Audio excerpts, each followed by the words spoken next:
Morning, I'm Jackie Miller, the host of the Reconciling Ways of Knowing online forum series. Joining you today from Lekwungen Territory in also known as Victoria, BC. Our session today is a conversation across ways of knowing and relating to land. And it is a follow-up discussion from a conversation that we started the beginning of the year with late last month, called Connecting Spiritually to the Land and Each Other, which is an important foundational conversation for our ongoing dialogue about bringing together or reconciling Indigenous ways of knowing and science together. The conversation last month was very focused on centering Indigenous ways of knowing and relating to the land, which carry a spiritual dimension for many Indigenous peoples. Our moderator and several of our panelists will reconnect us with that discussion and carry the conversation forward with a number of new guests in a conversation across ways of knowing and relating to the land. We'll pick up that conversation shortly. In the meantime, before we turn to the session itself, I have a few quick housekeeping notes. We've turned the chat feature off and will not be using the hands raised function. So please direct your questions to our moderator via the Q&A box at the bottom of your Zoom screen. We will gather like questions together for the moderator and address all questions as time allows during a Q&A period after we hear from the panel and our RWalk conveners. Please submit your questions early. And please note that our speakers' technology connections may vary, so also please adjust your volume as needed. Today's dialogue will run for approximately 2 hours. We're recording the dialogue so that anyone who's unable to participate in the entire session can view it later online. But we're grateful if you can stay with us for the entirety of this discussion. And now I'm pleased to introduce our moderator for today, Dr. Nancy Turner, who will more formally begin the event. Dr. Nancy Turner is an ethnobotanist whose research integrates the fields of botany and ecology with anthropology, geography, and linguistics, amongst others. She's interested in the traditional knowledge systems and traditional land and resource management systems of Indigenous peoples, particularly in Western Canada. She's worked with Indigenous elders and cultural specialists in Northwestern North America for over 40 years, collaborating with Indigenous communities to help document, retain, and promote their traditional knowledge of plants and habitats, including Indigenous foods, materials, and medicines, as well as language and vocabulary relating to plants and environments. And with that said, over to you, Nancy. Thank you very much, Jackie, and good morning, everyone. It's a pleasure to be with you today. I'm here on the traditional territory of the Snuneymuxw First Nation here off Nanaimo. And it's my pleasure first to introduce Chief Leah George Wilson, Sisia'ama of the Tsleil-Waututh First Nation, and she will provide the spiritual and territorial opening for this session. She's a respected leader and a lawyer, and she's at the forefront of recognizing Indigenous legal traditions. So Chief George Wilson, over to you. Hi, ACM. Thanking you, Nancy, for that kind introduction. ACM Nisiaya, I Tanishqualawan, E Quitsnaletst, Anthesitsia Ama, the Mana Queth, Synthalia Islahotiam, the Amath Quethansakalot, Islahotiam, Meetsap Quitwilam Tanatamach, Tanahuamoch, Slewatash, Homathquiam, E Skohomashoth. Greetings to our honored guests and my dear ones. I have good feelings in my heart to see all of you today. In our language called Hatkamitnum, I told you my name, Leah George Wilson. I told you who my parents are and who my grandparents are, because in our way, that information is important for you to know so that you know that I know exactly who I am. And in our world, those things are important. And I welcomed you to, currently, I'm on Tsleil-Waututh territory, but in North Vancouver and Vancouver, we like to name our relatives that are in this area with us. So I welcomed you in Vancouver to the land of Tsleil-Waututh, Musqueam, and Squamish. Thanking all of you for joining us today. Also thanking the organizers, Miles and Jackie, for inviting me to come share a few words with you. It's my pleasure to be speaking to you ahead of incredible elders like Dr. Dave Kurchain and grandmother Catherine Whitecloud. It's an honor to be here with you as you talk about ways of knowing relating to land. Our own people, we know more than we think we know because we don't have it in the same kind of system that the mainstream society has it. All the things that our old people know about our land and what is there and the resources and how to access, that's all science. 10,000 years of knowing is science. And we need to remember that. And we need to respect that. The way that we take care of our land and our resources and our people, those ways are our snowayach. That's our law. That's the way. That's the way that we do things. In everybody's language, they have words for the way. It's the way that our people do these things. And that's important to know.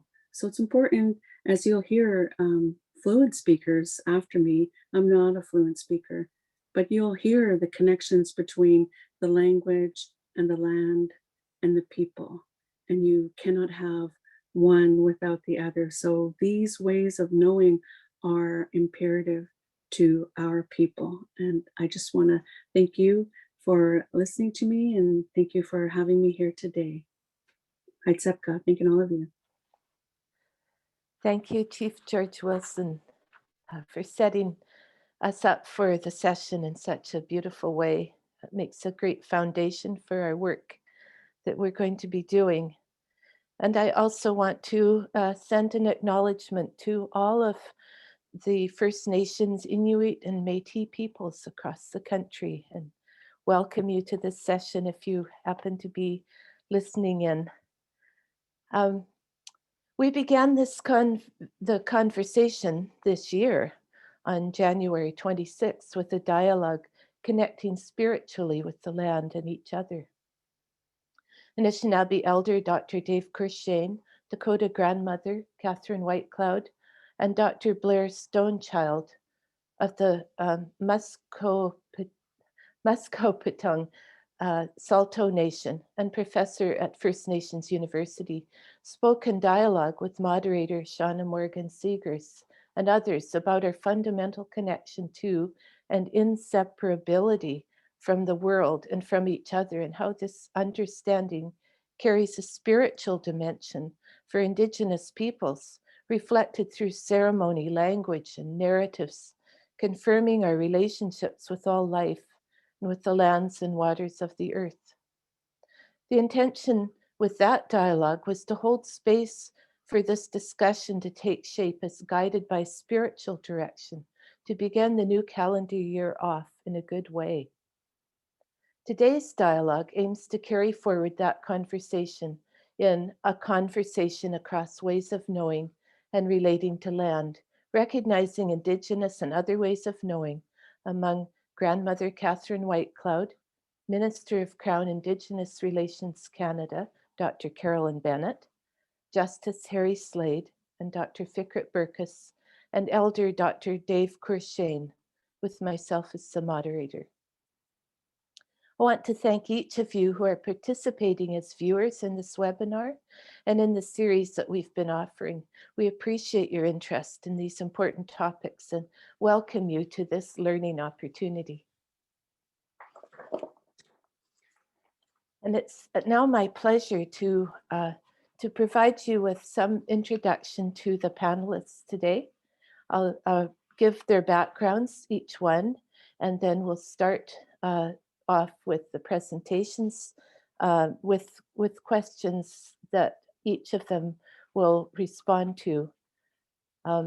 So I'd like to start with grandmother Catherine Whitecloud. She's a mother, grandmother, community leader, and knowledge keeper from the Wipazoka Wakpa Dakota Nation. She has served her community for decades as chief, as director of education, and as an advocate for Indigenous health and wellness. She's been both Chief Executive Officer and Manitoba Regional Chief of the Assembly of First Nations and Director of the Assembly of Manitoba Chiefs, a member of the Turtle Lodge National Council of Elders and Knowledge Keepers. Grandmother White Cloud is currently engaged in drawing on the knowledge of Indigenous knowledge keepers worldwide to build greater momentum for Indigenous-led Indigenous health systems across the country and beyond. We are so honored to have you with us today, Grandmother White Cloud. The Honorable Dr. Carolyn Bennett, formerly a family physician and assistant professor in the Department of Family and Community Medicine at the University of Toronto, is our next speaker. She was first elected to the House of Commons in 1997, representing Toronto St. Paul's. An active and well-loved representative of her riding, she's been re-elected 7 consecutive times since. Currently the Minister of Crown Indigenous Relations Canada, Dr. Bennett previously served as the Federal Minister of State for Public Health and in many other important roles. She's received many awards for her tireless advocacy work and is co-author of the book Kill or Cure: How Canadians Can Remake Their Healthcare System. Her present role has been to work in full partnership with Indigenous peoples and communities to advance meaningful reconciliation, particularly in the face of the devastating impacts on people's lives and livelihoods from the global pandemic. This means addressing the diverse inequities faced by Indigenous peoples, developing and implementing an Indigenous justice strategy, and building additional capacity for First Nations, Inuit, and Métis peoples. We're so grateful to have you with us today, Minister Bennett. The next speaker will be the Honorable Justice Harry Slade, QC. He was admitted to the Bar of British Columbia in 1974. He practiced law at Radcliffe and Company in North Vancouver, British Columbia, focusing primarily in the area of Aboriginal law. He has extensive experience in specific claims negotiation, including the British Columbia cutoff land claims.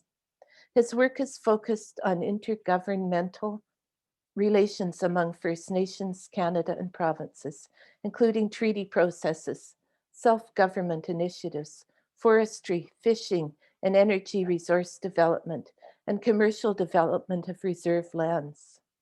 Appointed Queen's Counsel in 1998, he became a Justice of the British Columbia Supreme Court in March 2001, and a member of the Specific Claims Tribunal in November 2009.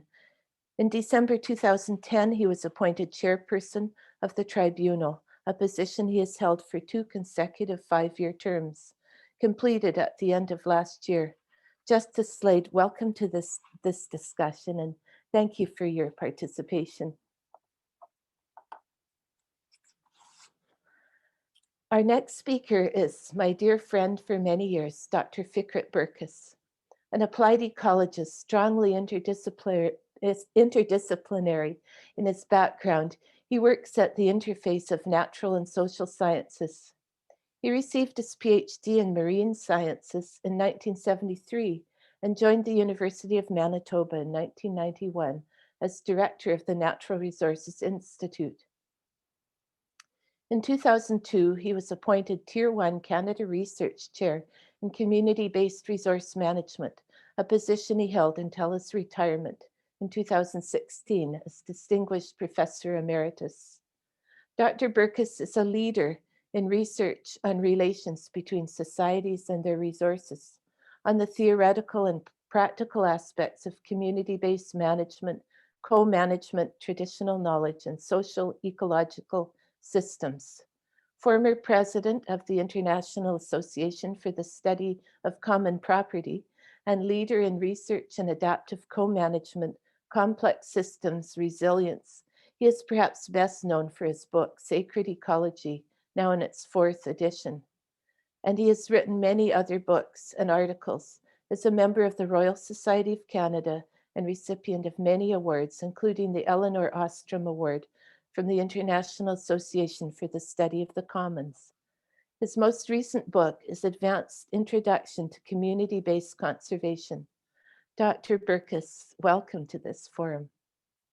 And finally, our esteemed elder, Dr. Dave Cruikshank, who's been on this journey from the beginning. Known to many as Nigani Aki Inini, leading Earthman, Elder Dr. Dave Cruikshank has touched many lives through his teachings.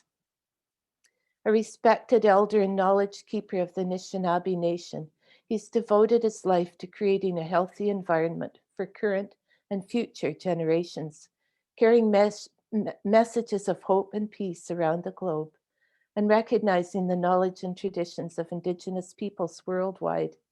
Since 1992, for nearly 30 years, he has been a member of the Wisdom Keepers of the United Nations, acting in an advisory capacity in areas of spirituality and sustainable environmental stewardship.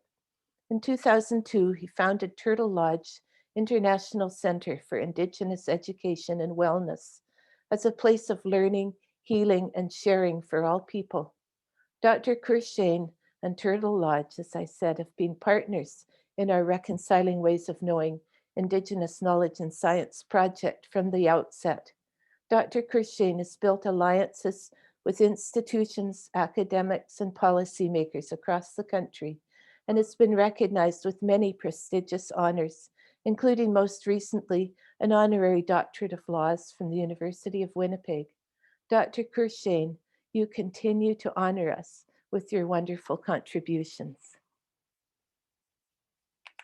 And now I'm going to start the dialogue off with rather broad questions for each of our panelists. And afterwards, we'll have some follow-up comments and opportunities for questions from our viewers. We will try to keep these questions to 10 minutes or so for each speaker to allow time at the end for questions from you, our audience. We're going to start with Grandmother Whitecloud. Grandmother Whitecloud, could you take us back to the dialogue in late January connecting spirituality to the land and each other, and the discussion of the spiritual connection so many Indigenous peoples have had with the land and interrelatedness with all of creation?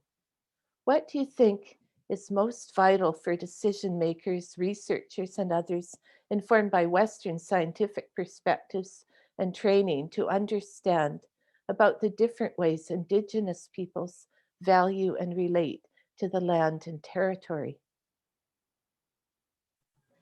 Thank you very much, Dr. Turner. Hamidakapi, Abeton Yupia Care, Manu Kumbum Hatchet, Yopia, Chantewashtana Betchusapia. All my relatives, it's a beautiful day. It's a good day to be happy and to be alive. And so I shake your hands with a happy heart today for this opportunity to be with you. When we last met, we had a very healthy and good discussion about our connections, our understandings as Indigenous peoples, about our relationship with land, and about our responsibilities for land, our responsibilities as Indigenous peoples, our concepts of our relationship with each other, with all of creation, and the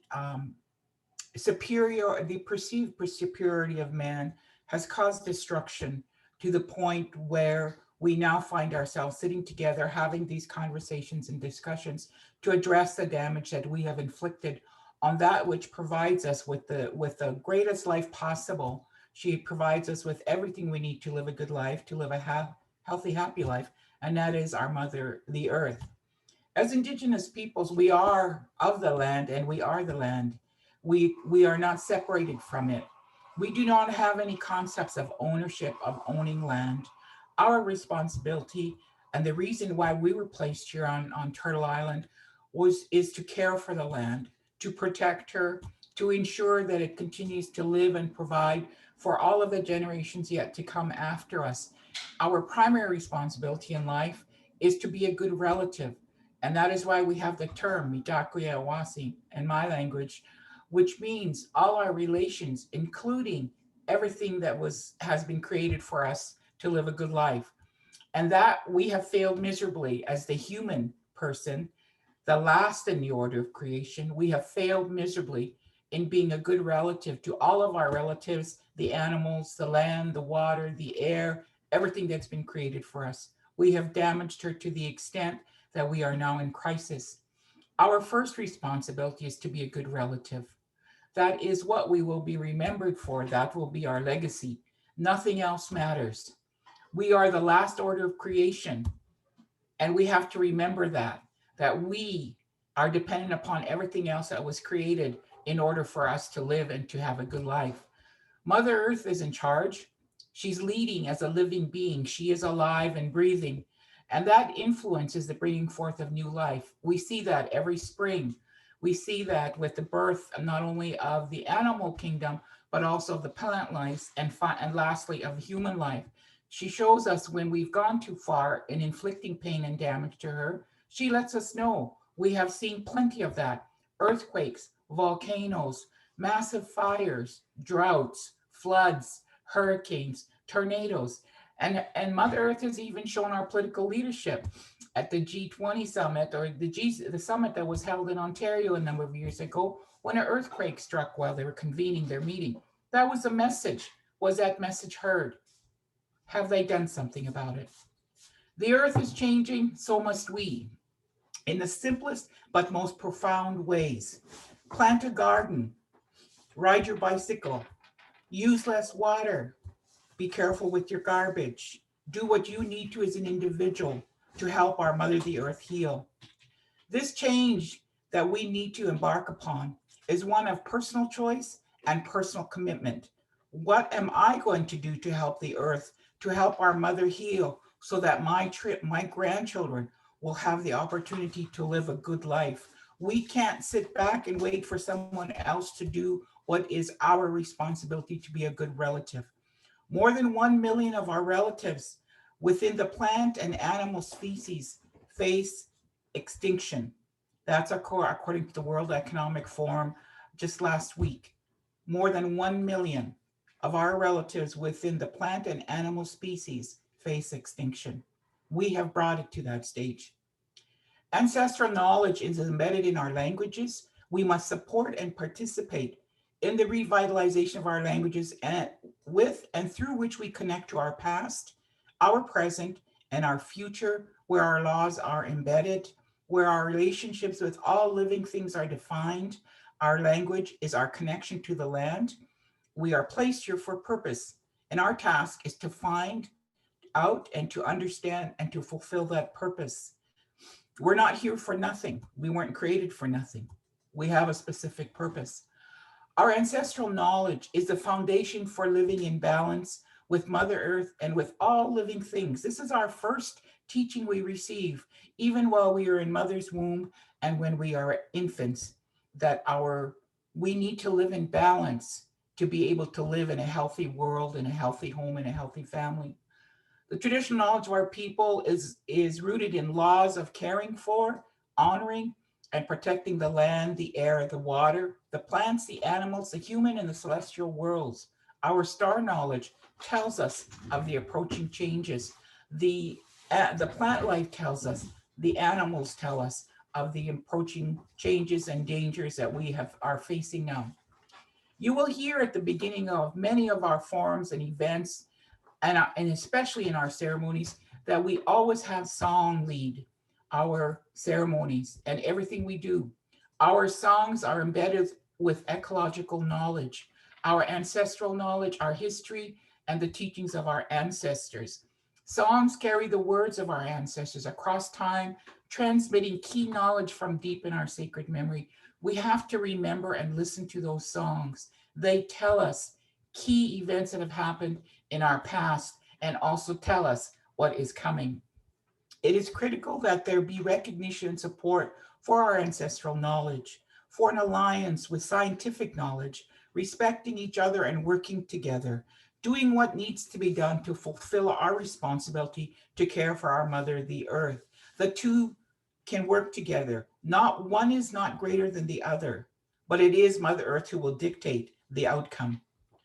This crisis we are now in, that we have participated in, played a role in is our wake-up call. and has been for at least 3 decades when I thought back on this.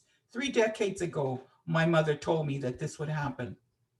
We have continued to turn a blind eye till we have reached this point, or we have remained sleeping because we've not listened to what our ancestors and our grandparents and our parents have told us. And in the words of our sacred pipe keeper, Arvo Looking Horse, prophecy has told us there will come a time where man's behavior has gone too far in their destructive choices. Our ancestors have shared their message through ceremony. We warned people would not be able to control what they have created. And that is where we find ourselves today. In 1994, another statement made by our sacred pipe keeper, these are now the crossroads, either be faced with global disasters, earth changes, climate changes, different sicknesses, remember COVID-19, causing tears from our relatives' eyes, or we can unite spiritually, globally, all nations, all faiths, one prayer, because we are a spiritual people. Therefore, we are spiritually connected to everything in creation. We cannot separate ourselves from that. It is who we are. It is a time that all people understand and must understand that Mother Earth is the source of all life. She is not a resource. Thank you very much. Wopirayami Takawas. Thank you so much, Grandmother White Cloud. I could just listen to you talk for forever. You have so much wisdom there in what you've provided for us. And I just think of the one phrase that you said, songs carry the words of our ancestors. And that brings so much to me. I can hear so many people singing. It's just beautiful. Thank you so much. Our next presenter will be Minister Bennett, Carolyn Bennett. And it's a pleasure to ask you these questions, Minister Bennett. As a long-serving cabinet minister and the Minister for Crown Indigenous Relations, you have an understanding of the ways in which government decision-making and indeed the structure of government are shaped by the Western scientific perspective, but you're also well positioned to see where the best opportunities for change and making space for Indigenous knowledge and Indigenous peoples in decisions relating to land and to each other as peoples. You've also had the opportunity to see the ways in which government may affect change on a more system-wide level, in many cases, than the courts may be able to effect.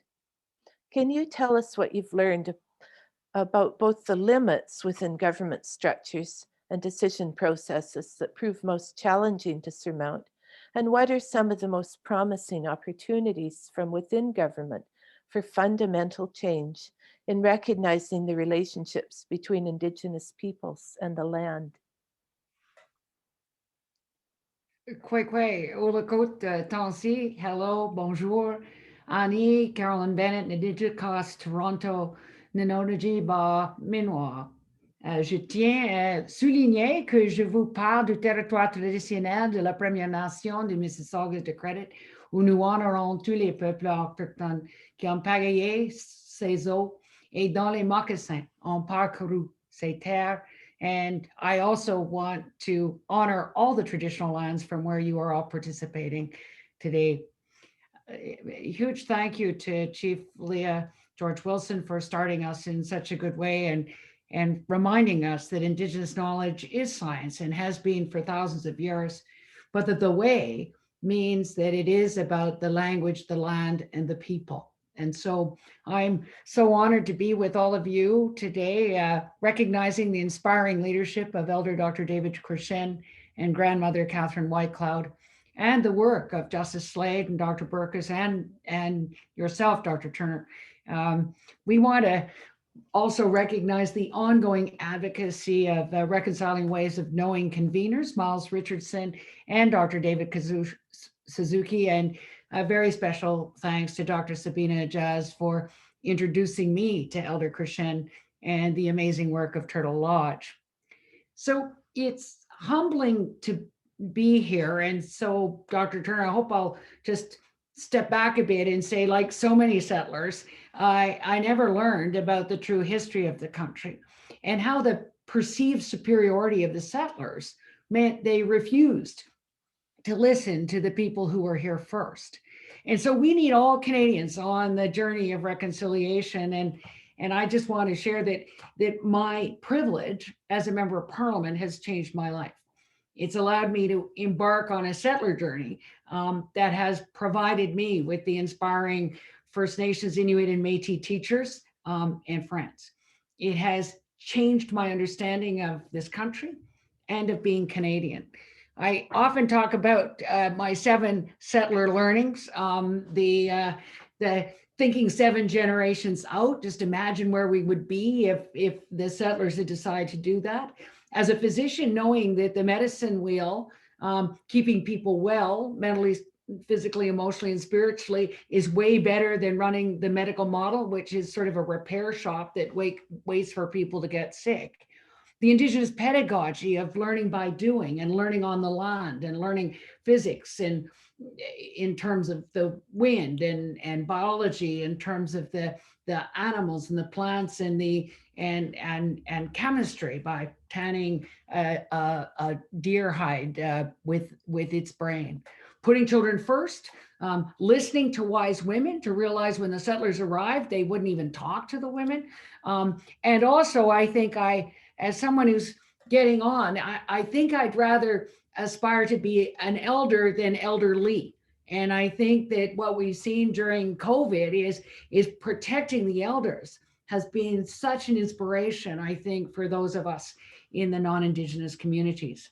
The main thing has been what I thought was feminist leadership is actually Indigenous leadership in terms of asking, not telling. So early on, I was inspired by the settler journey of Rupert Ross. He was the former assistant Crown Attorney for the District of Kenora. In his book, Indigenous Healing, he said, and what I have learned since then, Aboriginal teachings present an opposite hierarchy. Mother Earth, with her lifeblood, the waters, plays the most important role in creation. Without the soil and the water, there will be no plant realm. Without the plants, there'll be no animal realm. And without all of them, there will be no us. Within this reverse hierarchy, human creatures are understood to be the least essential and the most dependent.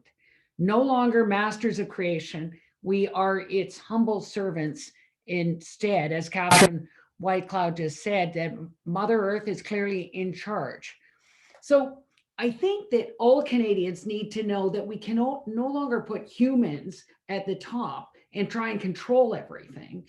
We have to listen to and respect the law, the land, the air, and the water.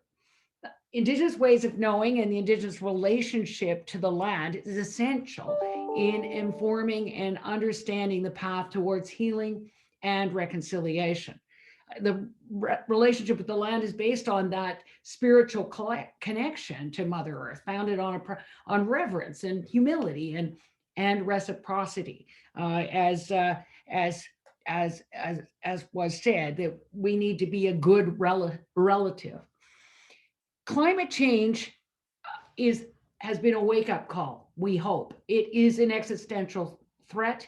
And I often, when people are debating climate change, remind people in my visit to Tuktoyaktuk in 1999, as we went down into the food lockers built into the permafrost, we could see the water dripping down the walls of that locker, and the elder was amazed that anybody would debate that this is happening. And so that we didn't need 20 more years of evidence. We just have to figure out what to do about it.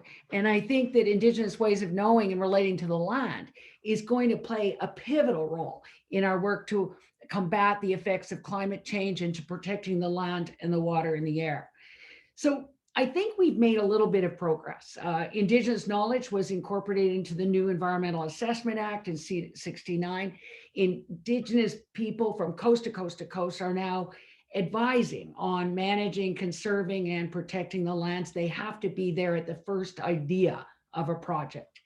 Since 2018, the Canada Nature Fund has committed over $100 million to Indigenous conservation projects, and up to 27 Indigenous protected and conserved areas are expected to be established within 2 years under Canada's Nature Fund's Target 1 challenge. I do believe that we are taking steps to understand and share this knowledge. I'm proud that over the past few years that even in the high Arctic at the Canadian High Arctic Research Station in Cambridge Bay, Nunavut, Indigenous knowledge keepers are now part of the team, and their knowledge is recognized as fundamentally important to the co-creation of the new knowledge. The Inuit land claims give us a little bit of inspiration. It's over a fifth of the country. But because the land claims are settled, the land is protected by the boards that are made up of Inuit and then representatives from the provincial and territorial federal government. We would never anymore dream of appointing a federal representative without the approval of Inuit and their representative organizations. So there, the projects are vetted. Good projects approved, bad projects rejected, mediocre projects made better. In the Nunangat, I believe we are getting there. In the South, it's more difficult. There are only 25 self-governing nations, and as Lee Merkel's always stated, the Indian Act villagized nations and then took the land in between. My job now is to support the rebuilding of those nations and accelerate the progress to self-determination. Nation rebuilding is happening. Nations are coming together. Hereditary chiefs and chief and council are working on governance models that will respect the traditional laws and customs and ensure that the will of the community is honored and get them out from under the Indian Act. We're inspired by communities like Helsik and Tunaha, and also the hard work being done by treaty governance models in which the treaty area would be able to take a decision together on the stewardship of the land and the water and the air.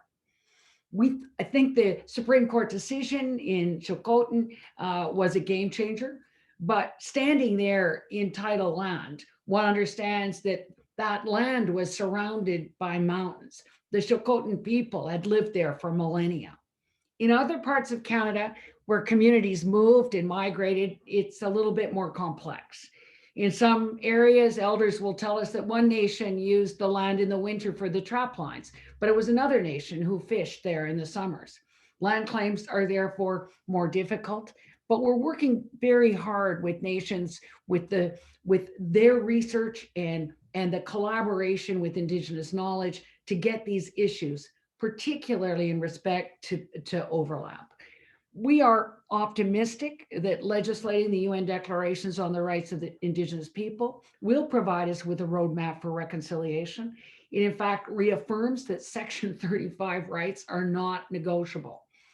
It actually seems that industry is also looking for the certainty that UNDRIP could provide, and I hope that would give some comfort to the provinces and territories, still a little resistant in response to the concerns that they have raised.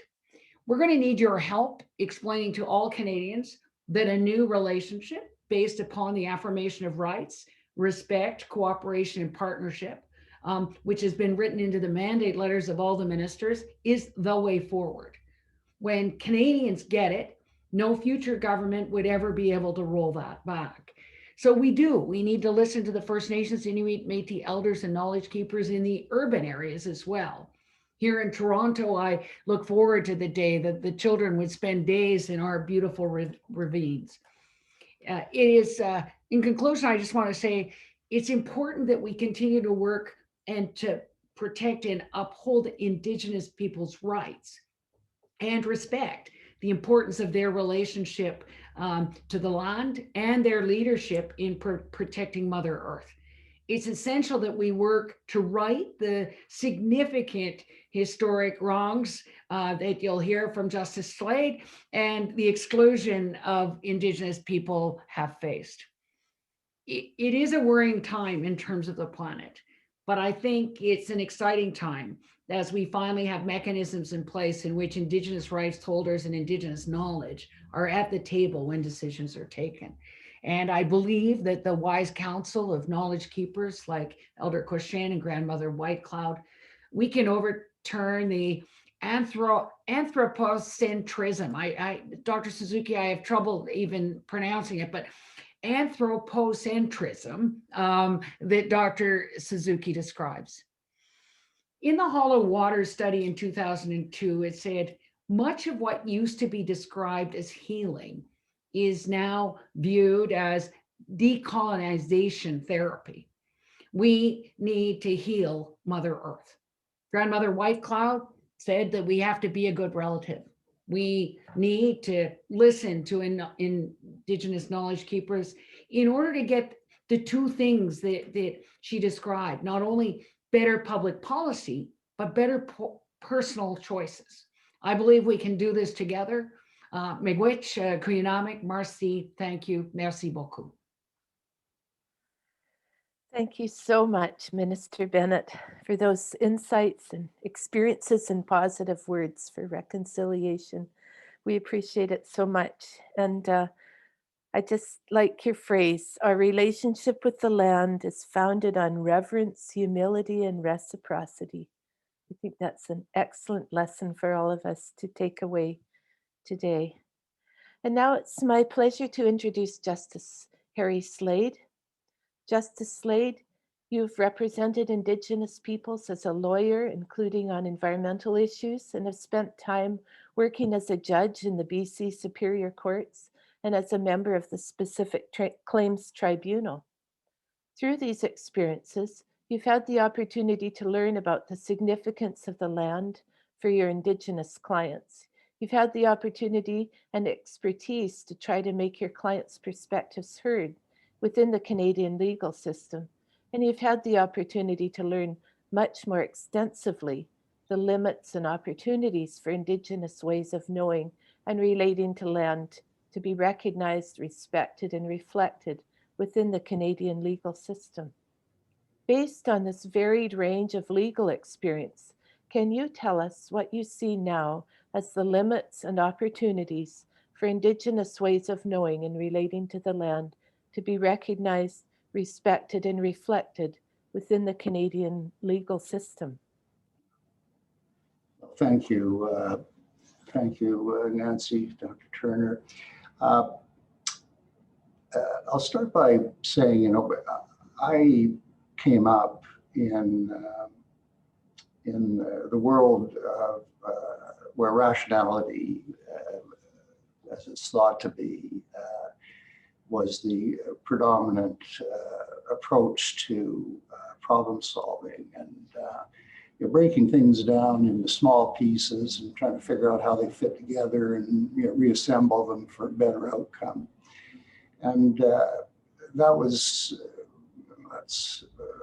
how I was trained, and that's how I learned to approach life, both personal and professional.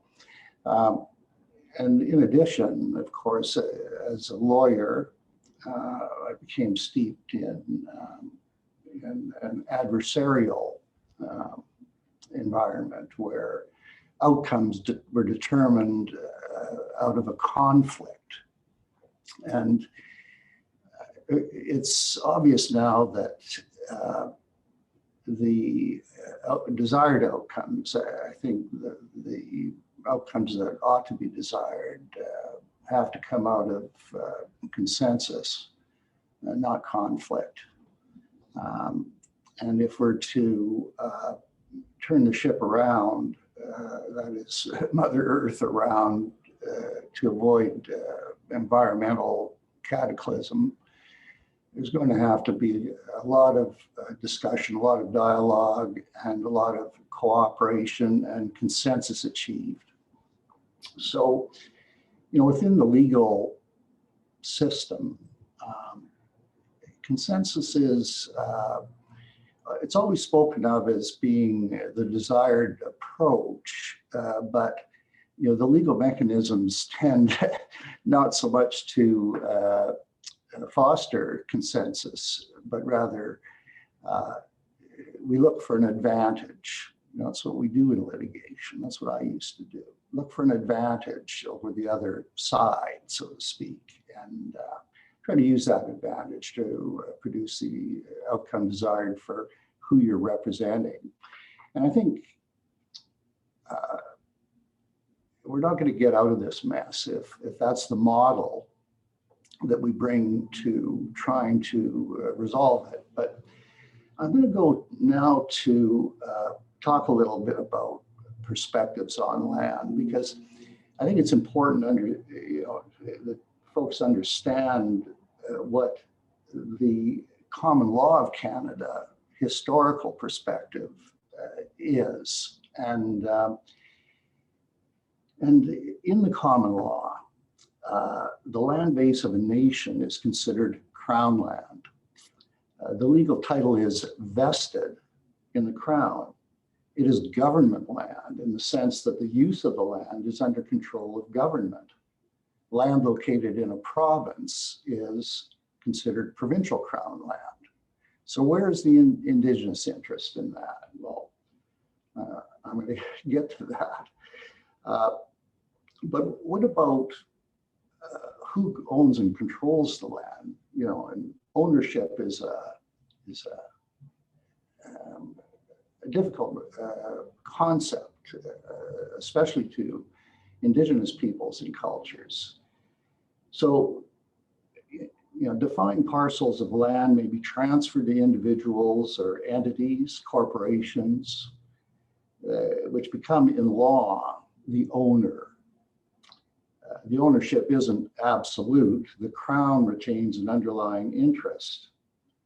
In the hands of the individual owner, land is like any other commodity. It can, subject to provincial and municipal land use controls and environmental regulations, be used for any purpose that the owner sees fit. Now, so I listened to Elder David Corshane and to Dr. Blair Stonechild in the 7th of the series of dialogues, and you know, their Indigenous teachings reveal a profoundly different understanding of land than the Western conception. I hope I'm doing some justice to their teachings in saying that the concept of land is entwined inextricably with the spiritual essence of humankind and perhaps all animate beings. All knowledge emanates from the land and it cannot be owned. This is the lesson I took from their words in the 7th of these dialogues.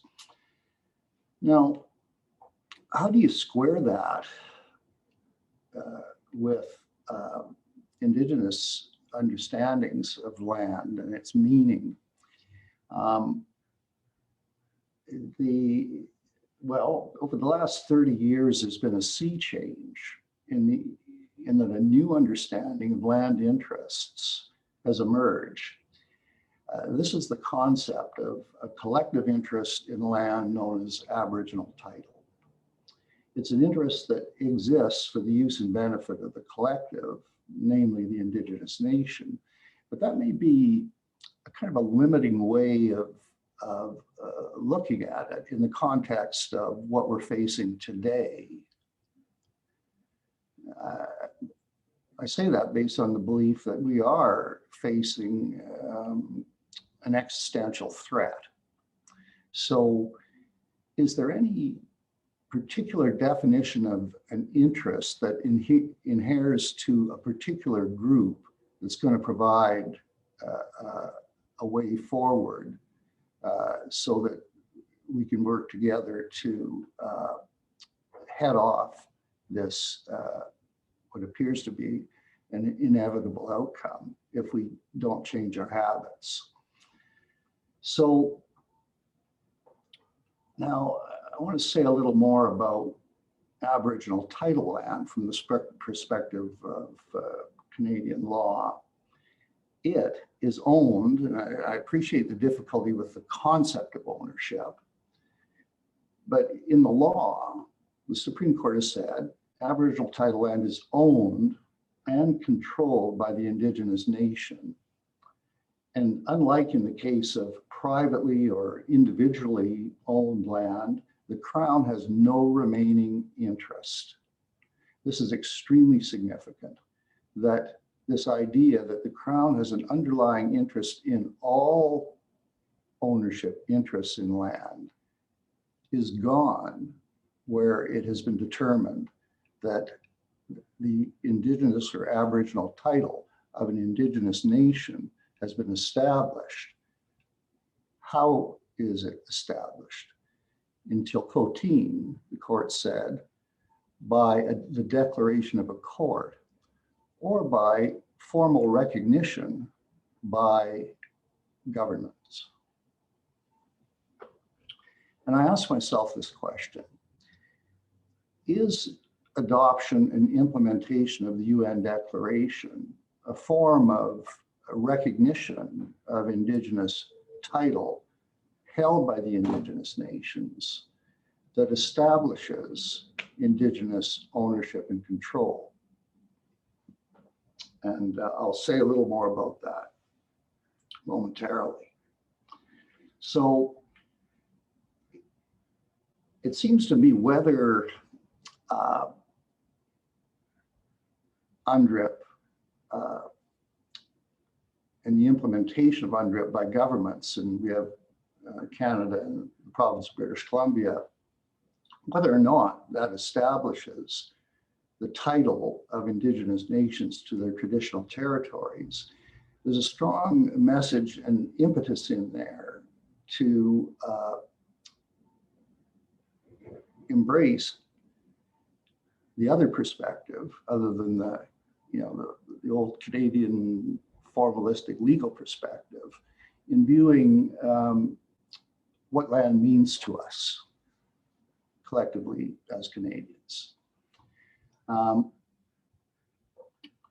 And it may be that Indigenous ways of knowing and relating to land may become recognized, respected, and reflected within the Canadian family and legal system through, if not formal declarations of Indigenous or Aboriginal title, but through the recognition that there are things to be said that are of huge value about how we look at land.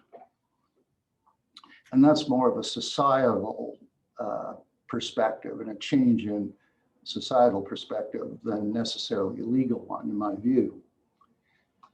So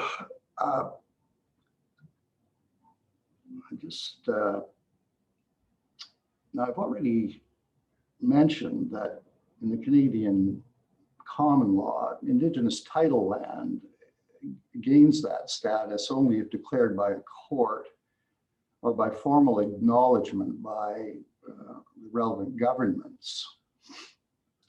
Now, what happens once that happens is that the power of government to infringe upon the Indigenous interest in the land,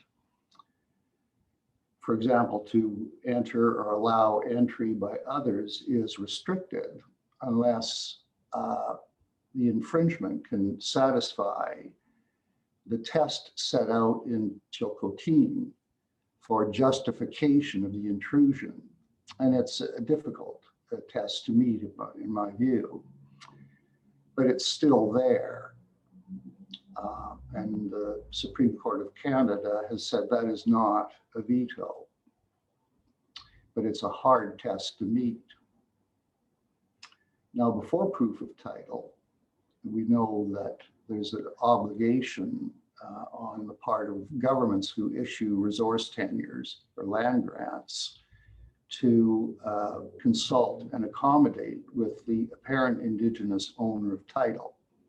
And we've seen a lot of activity in this area by way of judicial review of government issued tenures and licenses and resource extraction permits and the like.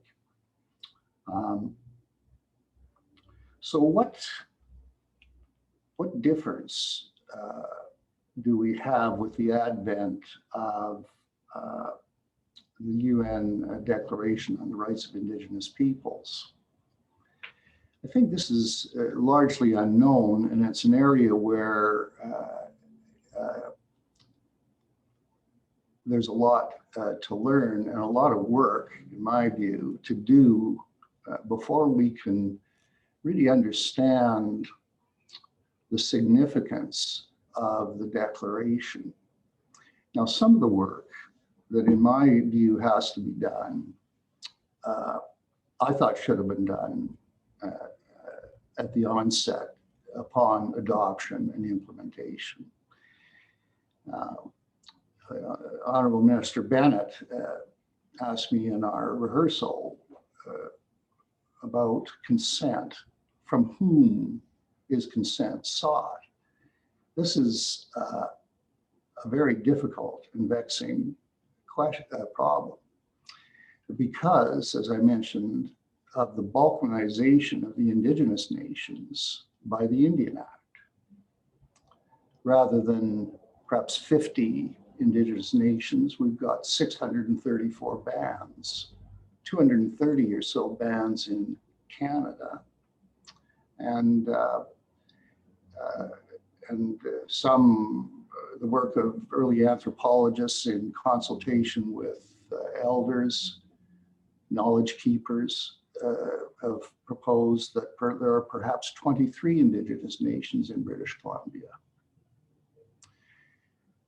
This presents a very difficult challenge for governments and, I think, for industry. Who do you talk to if you wish to advance, say, a resource project or anything else that takes place upon the land?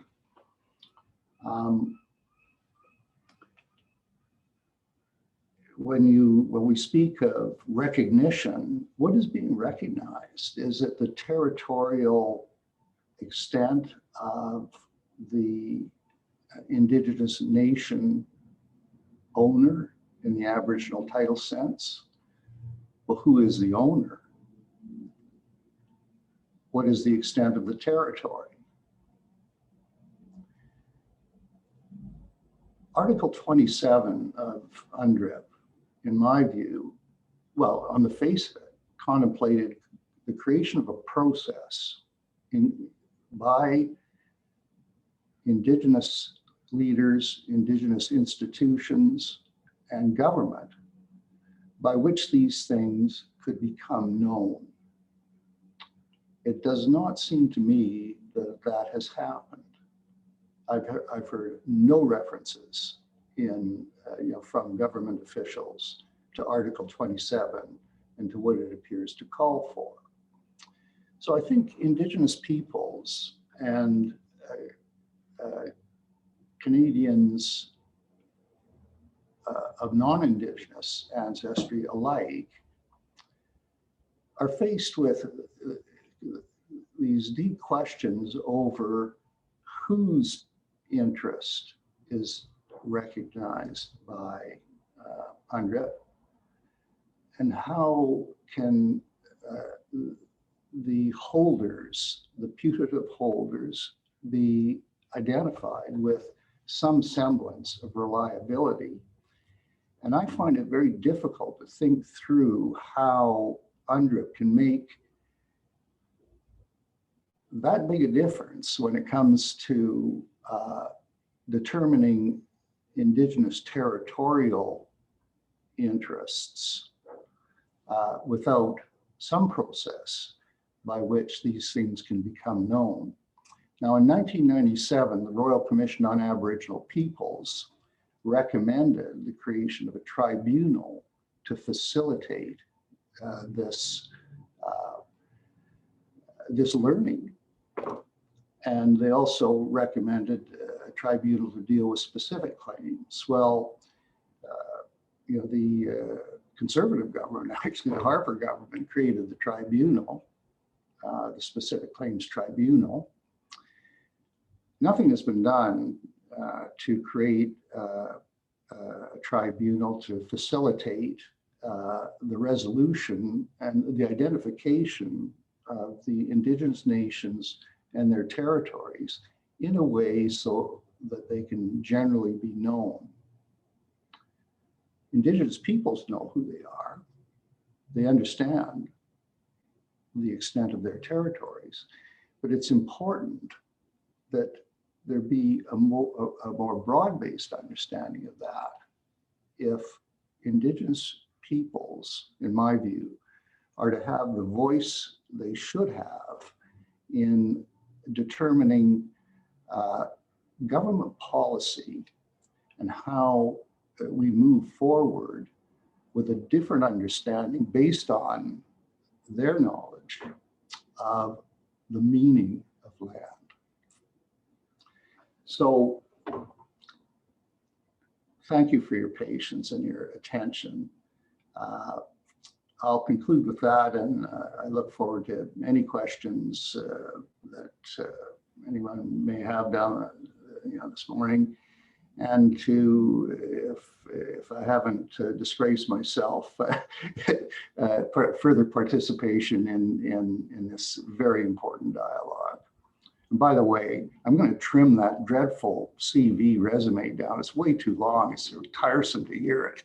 Okay, there you go. Thank you, Justice Slade. Thank you so much. And you've raised a number of really important points that that we all need to be thinking about in terms of this broad question.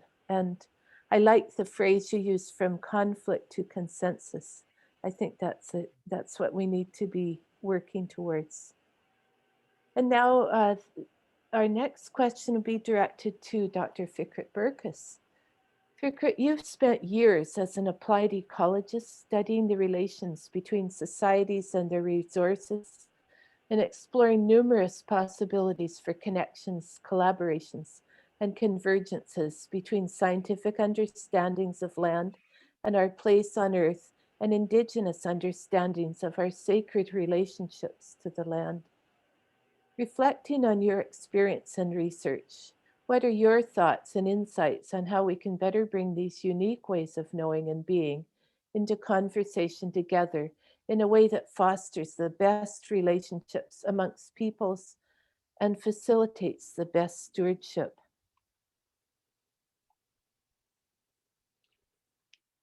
Thank you, Nancy, for the introduction. Thank you for the organizers, the conveners, the previous speakers, and Chief Leah for the opening to put us up on our right foot. I'm speaking. You have me as an applied ecologist. I'm not really purely a scientist. I've been working in an interdisciplinary area. So I'm speaking as a teacher, nearing almost 50 years now. I'm university teaching, and as a scholar and an elder. But except in this group, I'm usually the elder in a group, but in this company, in fact, there are elders of higher stature.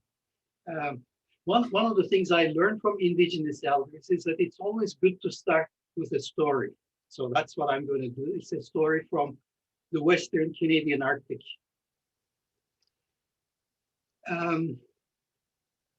In spring, when the sea ice starts to melt, a freshwater layer develops on top of the denser salt water below.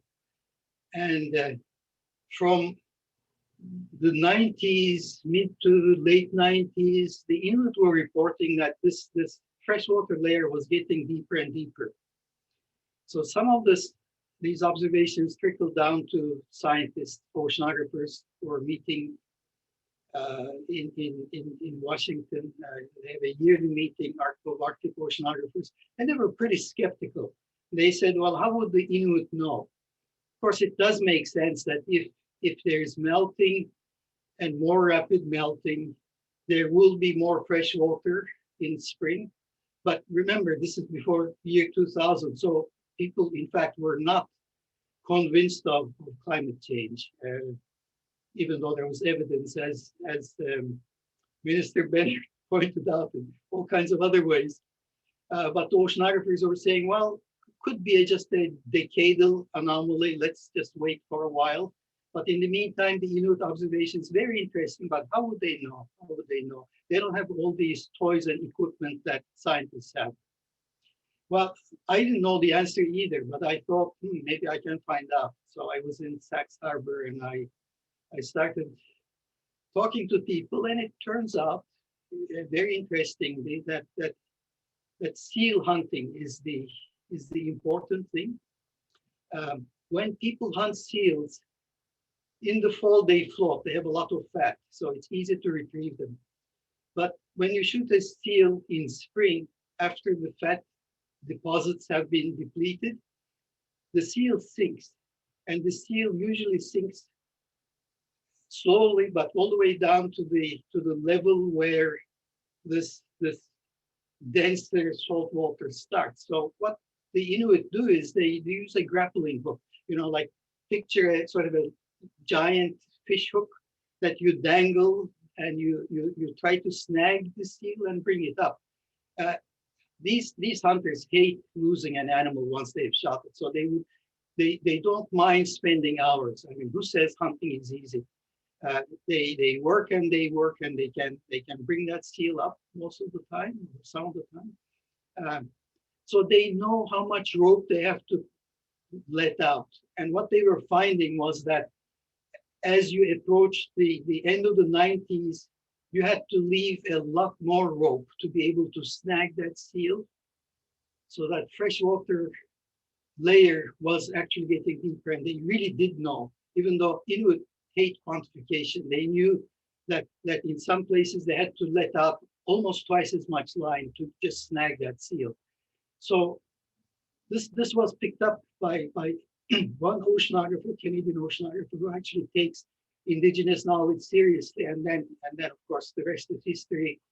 A lot of oceanographic expeditions, they measured, they quantified everything, published papers. So by year 2000, 2001, 2002, it was actually well known that this phenomenon, known and obvious to the Inuit, were actually picked up by scientists. So that is an interesting story, but the main point is there are scientists receptive to Indigenous knowledge, and they can understand it, they can follow it, and they can follow it up with their own science, which is rather nice.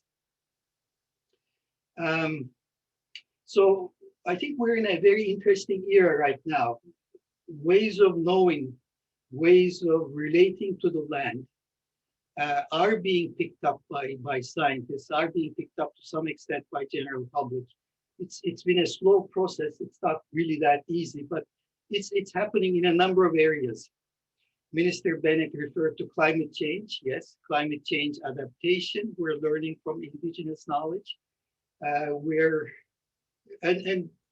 There's scientific literature on quite a few of these areas. Well, all of these areas. Indigenous knowledge as a source of biological information, medical knowledge, source of ecological insights, conservation biology, protected areas, environmental monitoring, environmental assessment. In each of these areas, we are actually learning from Indigenous knowledge. So these are the connections between the two ways of knowing, one of Nancy's questions. And some of this is related to what scientists call paradigm change going on in environmental studies.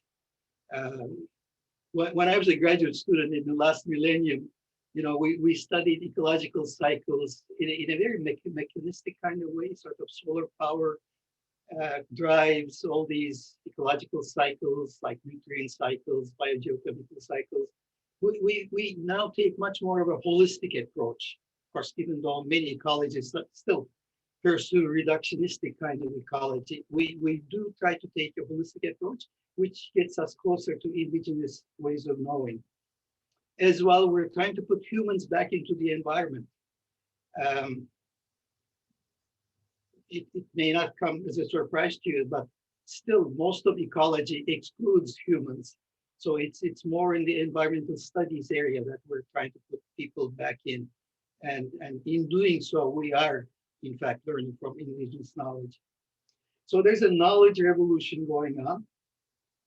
We are talking about multiple ways of knowing. We're talking about multiple epistemologies. We're talking about knowledge pluralism.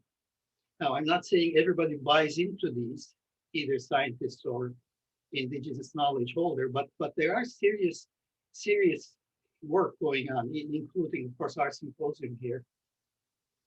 So the issue is, how do we get these two ways of knowing into a conversation, or how do we advance that conversation? And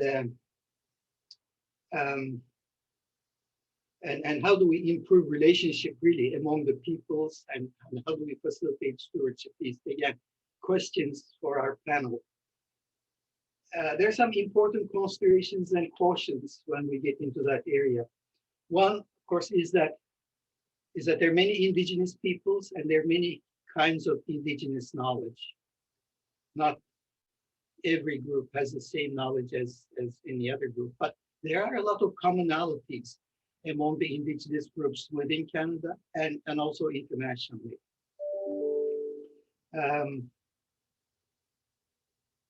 Also, I would say there's similarities with science as well. I mean, I'm talking about Western science and indigenous knowledge. And these similarities tend to be more in the areas of empirical knowledge, practical knowledge, but the big differences are in the areas of different worldviews, different belief systems, and of course, relation to the land, and that hierarchy that speakers referred to, reversing that hierarchy, has to do with worldviews. And I'm not sure we're going to change that overnight. That's going to be very slow. The context here is that we're in the age of reconciliation. Reconciliation is not simply saying we're sorry. Reconciliation is about decolonizing and sharing power. And part of that decolonizing is decolonizing knowledge. Indigenous knowledge is not free to share. For example, the medicinal knowledge of Amazon indigenous people in the 1960s were stolen by some very prominent scientists from very prominent educational institutions like Harvard. There are now safeguards against this. Previous speaker referred to the United Nations Declaration, UNDRIP, and there are safeguards in Canada as well for pirating indigenous knowledge. So how do we, well, the problem is there's a power differential between indigenous knowledge and science with its huge infrastructure, funding, many scientists doing much science and so on. So how do we deal with this unequal power relationship?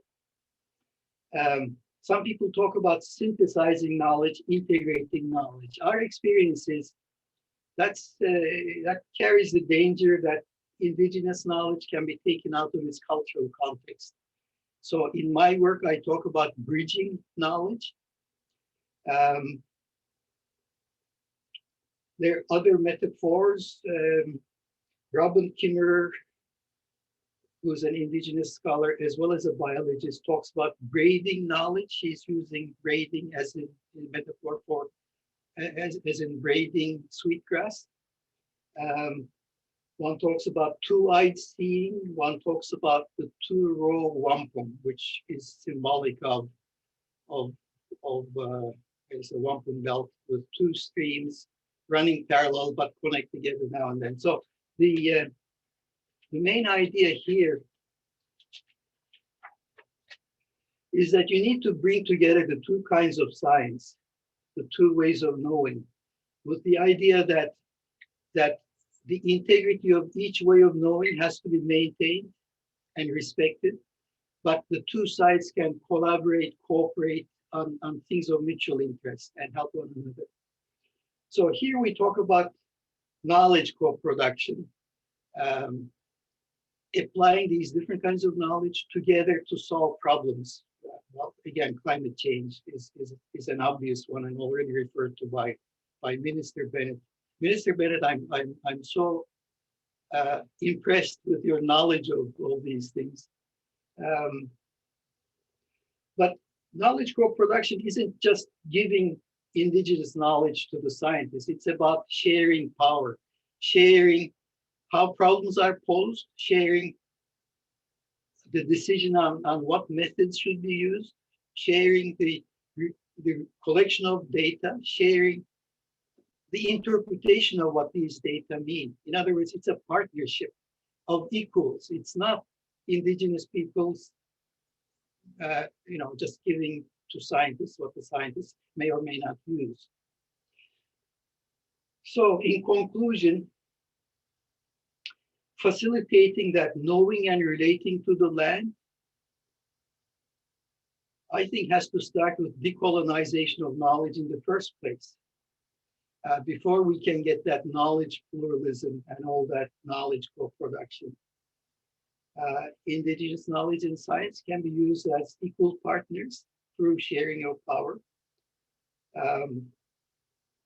Already mentioned the idea of humility. Scientists are not famous for the humility of people's place in the ecosystem. Of course, we can use also more of, sometimes people refer to as the 4 R's: respect, responsibility, relations, reciprocity. Science doesn't have any of this, but it can, and many scientists do.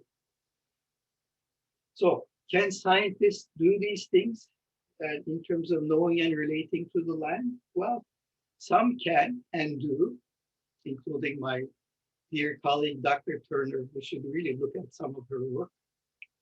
But many scientists at this point do not and cannot. This is not science as far as they're concerned, and they stick to science, and we have to respect that. Can Canadian society do these things? Well, I think they can recognize indigenous ways of knowing and learn from them. And I'll stop there. Thank you. Thank you so much, Fikrit, Dr. Burkis, for those really, I think, very positive ideas, bringing together knowledge in a good way and recognizing indigenous knowledge systems as being the mutual support that can be offered for all of us for the benefit of Mother Earth. I think that's the message that you gave us, and really appreciate that.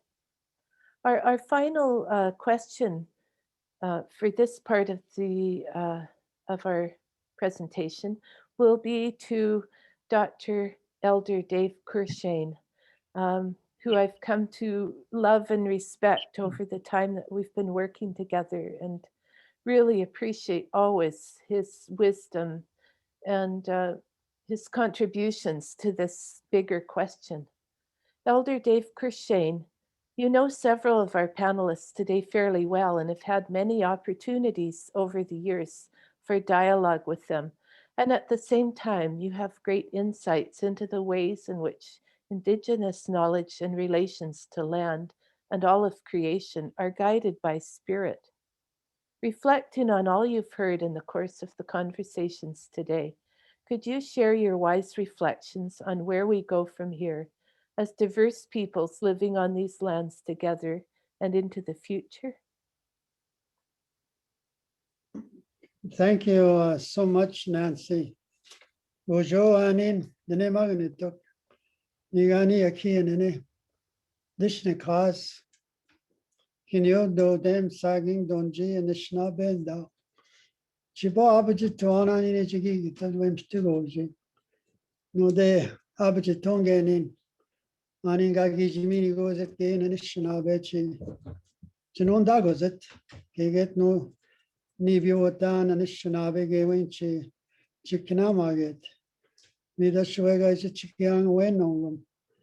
And the way when the Mage gaining Animinic gave a showing dog was it Anishinaabe. You know, it's always been my pride that I have in being Anishinaabe, you know, to always begin by honoring the language that we have been given as a people. And it's been said over and over again by the knowledge keepers and the ones that speak the language so fluently. It's in the language that carries, you know, the knowledge that we speak. Our language is embedded, you know, with that knowledge. And of course, it's embedded from that relationship that we have with the land. And in reflecting in today's world, and we have been able to witness firsthand, you know, the continued destruction of our home, you know, and yet, you know, we pride ourselves in evolving technologically, scientifically, and yet we have failed to find a way to be able to work together for the benefit of everyone. You know, and we're continually reminded, you know, in our lodges that everything that we do in our daily life is to benefit the children. Whatever we do, we must reflect and ask ourselves, is this going to benefit our children? Is this going to benefit the land itself? And I reflect on, you know, on the history of our people. And we've had to endure a lot, you know, in order to maintain our memory of a knowledge that we know can really set the foundation for a new world. You know, people talk about a new paradigm, a new narrative. And if the first peoples are allowed to take the lead in setting that foundation, I believe that we will find a way to find resolve to the current challenges that we face. We can't afford to continue living in a society that only reflects one dominant view. You know, there's many that have arrived on our homeland that have come with their own unique knowledge, but yet we're all led by one dominant view of how we should govern ourselves, how we should treat the land. And the spirit and intent of reconciling ways of knowing was to offer an environment of inclusion, that people that would be invited to speak would bring forward the uniqueness of their understanding of how are we going to resolve these current challenges that we face in today's world. And there's absolutely no doubt from what we are experiencing together as humanity, there needs to be some very, very significant changes that need to be made. And we don't have a lot of time in order to make those changes because so much is happening that is destroying the very life that we need in order to live and to survive. And as Indigenous people, you know, we've sat by, not by choice. I think we've always wanted to participate and be equal partners in finding solutions that confront all of us. But still, you know, we remain marginalized in our homeland. We remain under the environment of domination.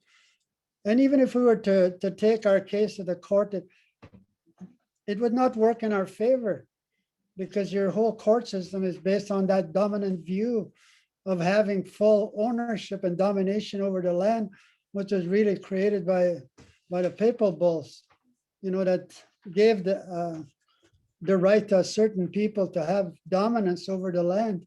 And unless we're able to reveal the truth of what's really happening, there will never be reconciliation in this country.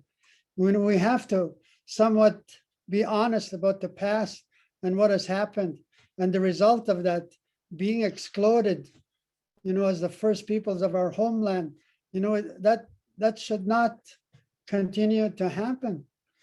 And I realize, and many of the knowledge keepers realize, that there's a lot of work to be done. It's not that we do not want to share what we have, because now we're coming forward to, you know, to share what we believe is the best of who we are And it's that spirit of knowledge and understanding that we have as a spirit. I feel somewhat handicapped when we do these things using virtual reality or whatever, because what is important for our people is the ceremonial context that needs to be done if we're going to have any hope of finding a solution to what we need to do.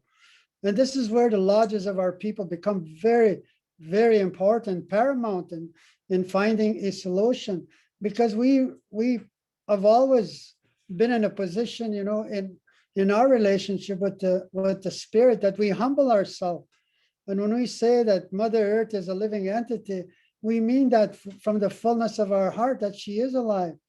And being alive, she has a knowledge. Many refer it to as a higher intelligence. And what we should have, you know, in our homeland is the full voice of Indigenous people and the teachings that they have, and how, and the rules of conduct that should be shared on how we should be treating, you know, our homeland, which is a homeland to all of us now. We know that things change, and, you know, but still we try to find ourselves, you know, with the right to be able to live our identity. When I speak my language, it reminds me, you know, it wasn't that long ago when by law we were prevented of practicing anything that reflected our way of life, and it harmed our people right to this point in time in our current reality. You know, we continue to live in loss of memory of that of the way of life of our ancestors. We've been very, very fortunate and lucky to have a few people that have remained faithful to that way of life and kept the language alive and kept the ceremonies alive. And this is where we need to offer more investment and more support for people that carry that knowledge. You know, for me personally, I've been, you know, trying to appeal to my brothers and sisters that have arrived on our homeland. Help us to, you know, to share this message that we have, you know, help support our own infrastructures, you know, that can share this higher knowledge of spirit. You know, you have all kinds of institutions of education, universities, colleges, or whatever. But where is the college of the land that the Indigenous people are holding? Why is it so difficult for Indigenous people, you know, to be given proper support and investment for what they know? I'm encouraged that there are people today, you know, such as the ones we have on the panel today, you know, they're speaking our language. But what is important is to position the Indigenous people into their rightful place of leadership, because we are the true leaders of our homeland. No one can take that away from us. We've never went to another land and try and dominate another people from another part of the world, because we know that is not right. But we are to respect each other's territory. We're to respect, you know, the creation of where Indigenous people were put, and we were put in this part of the world that we call Turtle Island, and we hold this knowledge. We've been evolving here for tens of thousands of years, you know, by the sacred fires, you know, inviting the spirit to give us this knowledge and this teaching that was prophesied that we would, the time would come when we would share it. And we want to share it now. We want to share this knowledge, but we need the support of people like yourself and saying, you know, let us build a place. Let us take the lead for that. We'll show you what we need. No one's going to come and find the answer for us as a people. That answer has to come from the people itself. And what is absolutely important right now is the education of the children. All children need to learn about the land so that they will come to appreciate supporting the natural laws of the land that will ensure there'll be future for everybody.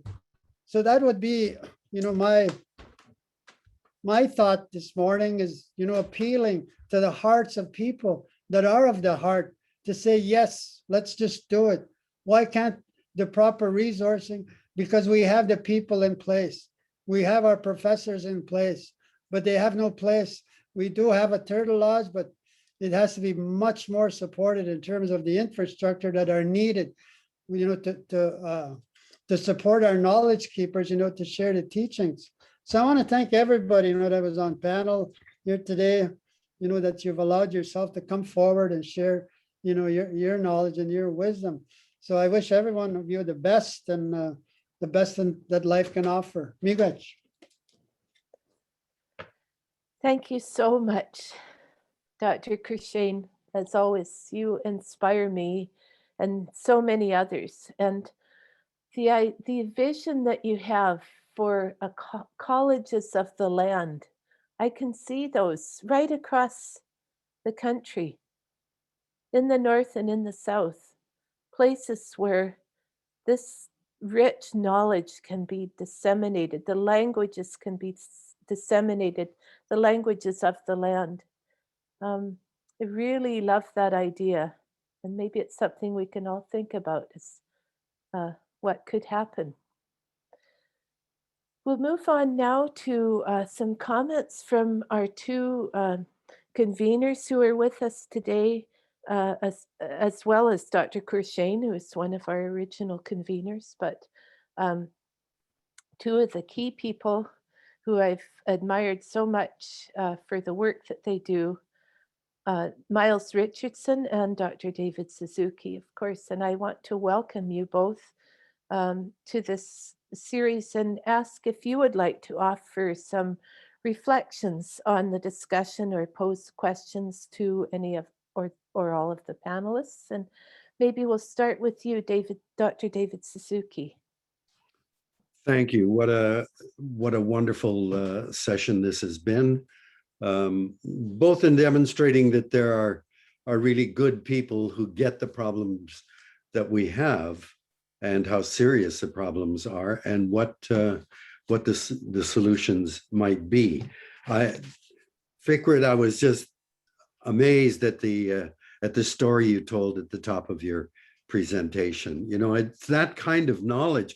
I don't call it science. It's just these are what Indigenous people have known and used in order to survive. Very different from science. We do science, we publish a paper and we get a raise. I mean, big deal. So that was a wonderful story. And I was reminded of Dr. Ian Morrow's story when he did the film in 4 different Inuit villages. He interviewed elders talking about the change in climate. And in all 4 villages, elders said, we noticed the stars have moved. And of course, then people began to say, well, what the hell? You see, that Indigenous knowledge is baloney. Like we're talking physics and astronomy.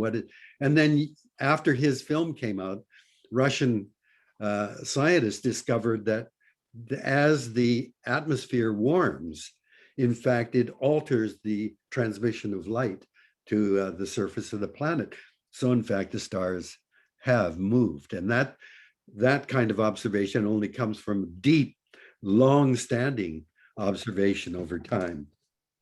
I just want to say that it becomes so crystal clear. We've got good people, Mr. Bennett and Harry and Fikrit, who understand what the issues are. We're trapped. We're trapped in, you said it right, Minister Bennett, is anthropocentric. We're trapped in an anthropocentric way. We've changed from what humanity has known since the beginning of time. They've known that we live within a complex web of relationships with other species of animals, of all the plants, of air, water, soil, and sunlight. People have always understood that. And when you're one strand in that complex web, you've got to behave in the right way to ensure that web of relationships remains intact. And ceremony has been one of the strong, powerful ways of reminding ourselves of that. But the anthropocentric shift, which I believe, well, I hate to say this, but it's enshrined in the Judeo-Christian tradition that really saw humans as elevated. We were special. I mean, Jesus Christ was a human being, but he said he was the Son of God. So that elevates us. We're not like all our relatives out there. We're we're special. And of course, in Genesis book 1, chapter 28, it says, go forth and multiply, fill the earth and subdue it. The Renaissance began that whole process where we saw that knowledge is power, and that, you know, I am because I can think. I think, therefore I am. The whole idea that our intellect somehow elevated us out of nature, and that provided us with the power that we could use in our lives. And of course, the Industrial Revolution really sank the whole biocentric way of seeing ourselves, because we realized, you know, Dave Korshane has talked about natural law that Indigenous people understand and respect. But why should we think of natural law when we're so smart? We can create telescopes and microscopes and machines that will travel faster than the speed of sound. We can live in outer space or down deep in the ocean. We don't have to pay any attention to natural law. We're so smart. And that whole idea that we are at the top infuses our laws. When I think here, listen to Harry saying, you know, how do we actually begin to use UNDRIP in a way? It's so goddamn complicated by that legal system. And, you know, it's we're in charge. And we, you know, Quebec recently recognized the right of a river. And oh, that's great. But who the hell do we think we are, having the right to give rights to everything else on earth? Like, what about the right of a bird to live its life as it evolved, or the right of a river to flow as it has for thousands, the right of a forest to exist as a community of organisms? I mean, who the hell do we think we are? And again, the economic system, which we've now elevated to the source of everything that matters to us. We don't see that Earth is our mother and gives us all that we need and use. No, it's the economy. We had a prime minister for 9.5 years who said acting on climate change is crazy economics. It'll destroy the economy. So he elevated the economy above the very atmosphere that gives us air to breathe, that gives us weather, climate, and the seasons. Sorry, I'm launched into my rant now, and this is not what you want. You know, but our legal systems, our economic systems, and our political systems are all about us. And I think it's the challenge now is, can we find that way of seeing the world, what Fikrit called a worldview, the worldview that recognized Earth is our mother, and all of the ways that we have to behave. That's the challenge. For me, I say that we have this unbelievable opportunity, which is there are still people who have struggled to protect their land, what little of it was left, who have struggled to protect their language and their culture. And we're on the brink of that disappearing, but they are the ones that can still show us another way. In order to do that, to show us the leadership, they need the land back. Now, Harry said that we claim this land, all this crown land. That's Indigenous land. Give it back. They don't have the sense of ownership that we do, but they need that land to perform their responsibility of caring for it. And the Guardian program that Miles has been heavily involved in, I think, is a very powerful way of strengthening and enriching these communities that have to be the leaders in the way that we go forward. But we don't have much time. Sorry, that's my rant. Miles, maybe you can go on. David, I have to say, I love your rants. I think we all need to hear them. They're also, it's so important. The message that you bring loud and clear, and you've helped to change many minds and already, and to inspire so many of us. So thank you for that. Really appreciate it. And Miles, last but not least, obviously, Officer of the Order of Canada and citizen of the Haida Nation, please give us your comments about what you've heard today. There's nothing more to say, Nancy. No, I just want to thank all the panelists for a fascinating morning and a continuation of the Indigenous Elders panel we had a couple of weeks ago, and this complementing that panel has been amazing. Thank you all. And but I'm drawn, and I got two questions, and so I'm drawn to the political legal aspect of what came on amidst all the amazing information that came forward this morning. And I'm with Dr. Dave Kershane. Let's just do it. I mean, we're in a serious situation as humans. We have the roadmaps. We know what to do. We've got to find the will to do it. And these discussions help us to figure out what those things are. And I think those decisions are I mean, the things that we need to do are fairly simple. To do them would change our world, and we need some world changing for the better. So my questions are to Minister Bennett and to Justice Slade. First of all, to Minister Bennett, one of the where am I going to start here? We've had so many conversations, Minister, about nationhood. Your government appropriately established the objective in relations with Indigenous people as reestablishing a proper nation-to-nation relationship.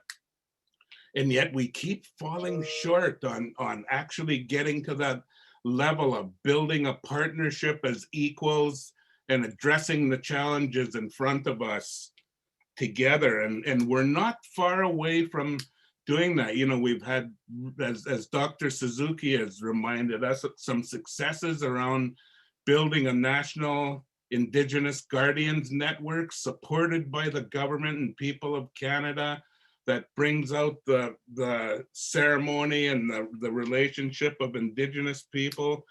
We need to figure out how to establish a table of equals as human beings. And my question to you is, what's the obstacle to federal government recognition of Indigenous or Aboriginal title, as Justice Slade referred to it?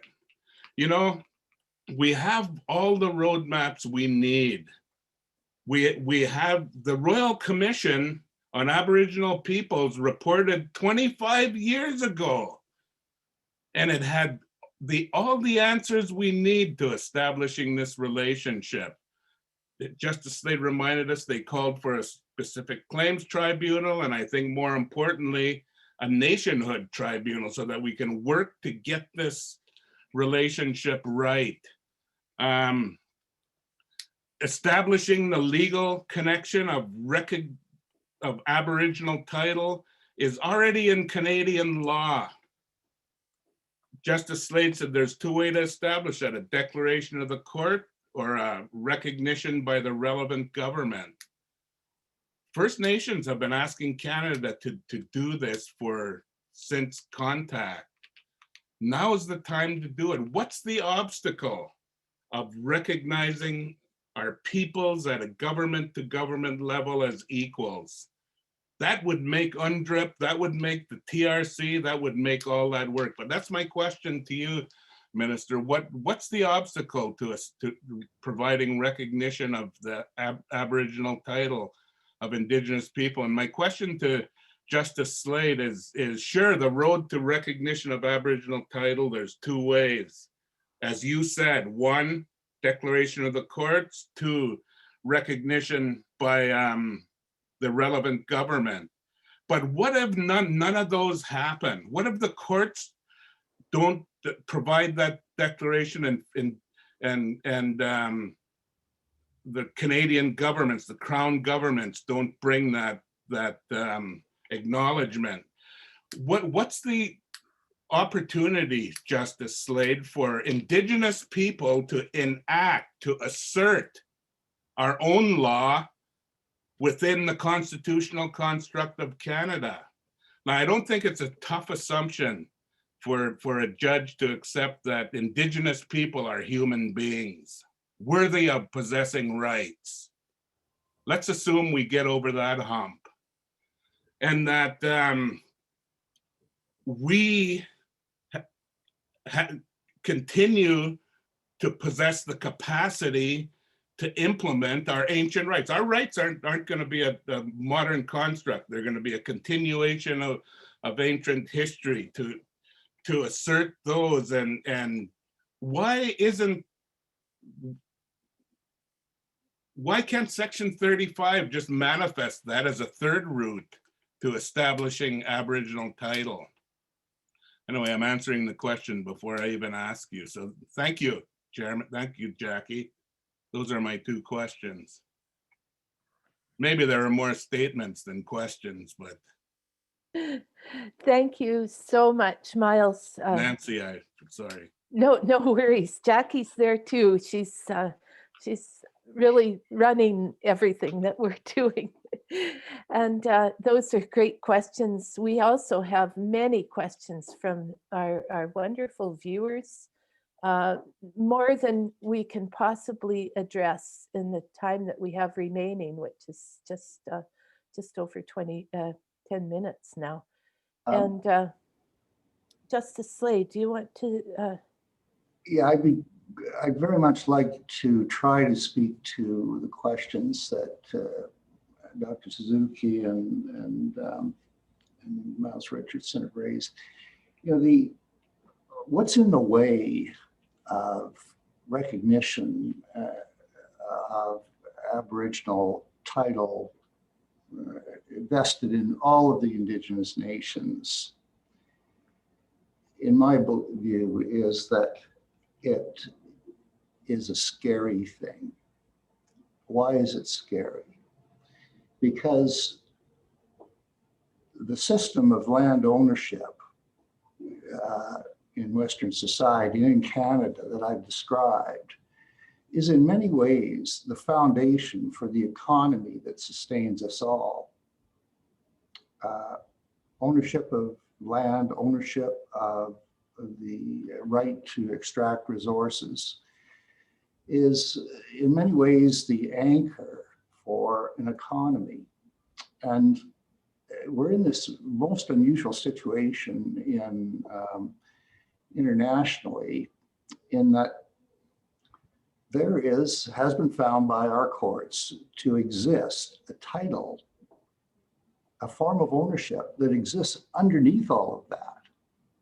And nobody knows what the consequence will be of a determination of Indigenous ownership in the form of Aboriginal title for the security of those tenures that anchor so much of the economy. And it's for that reason that I believe that the dialogue that has to happen is one that somehow reconciles what exists to anchor our economy with the proper recognition of Indigenous ownership. And courts are the worst place to deal with that. Absolutely the worst. Going to court is a zero-sum game. Courts cannot reconcile. They cannot. So I think we need a process, and frankly, I'm very disappointed in governments with respect, Minister Bennett, because I think we need to create a process that is respectful, and voices have to be heard, not just the voice of government, not just the voice of business,